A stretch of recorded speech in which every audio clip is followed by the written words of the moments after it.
There's never been a suggestion that Madeleine had been brought to America, so why have you chosen this country to focus your attention on at the moment? I think the key thing, we've got a twofold reason for coming. One was to visit the National Centre for Missing and Exploited Children, and particularly their international division, who we're already working with to try and keep Madeleine's profile high. That's the first thing, and we will continue to work with them. We've got some really great ideas, and there's been such overwhelming support and goodwill that we want to try and channel that into long-lasting benefits for all children. The second thing, of course, was to look at the systems that they have in place here, the recent legislation that's been put in place, the Adam Walsh bill, and to take back with us whether that's something that Europe should be considering, because clearly I've said before that when it comes to child welfare issues that we would like to see the highest standards being set as the minimum, really.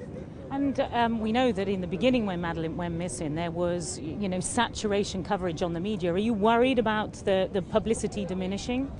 I'm not worried about the publicity diminishing. It's never been about publicity. It's been about Madeleine's disappearance having high profile.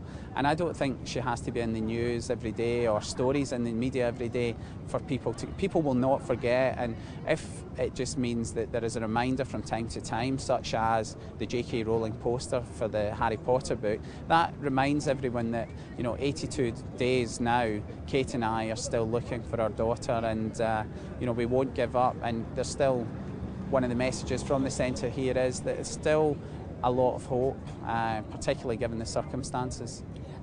You were visiting the White House today. Not many people get to go in there. Hundreds of children go missing in America every year, and their parents probably wouldn't get that opportunity. What do you think swayed it for you in this time?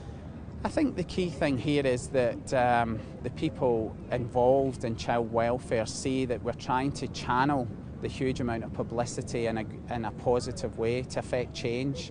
And I think there is an opportunity here, and that's the key thing. There's an opportunity from the goodwill and the publicity around Madeleine's disappearance to leave something longer lasting and tangible. Of course, Kate and I hope that our daughter is found, but that's the only thing that will make us happy is finding it. But we very much want to leave some benefit. Lots of questions have been asked, and comfortable questions for you, about whether you might ultimately face prosecution for leaving Madeleine and the other children alone. I mean, is that a possibility that you take seriously? We've been assured that that is not a possibility, and dealt with some time ago. And what we were doing was essentially our own baby listening service. We were 50 yards away, and I've alluded previously that it was like similar to dining in your garden.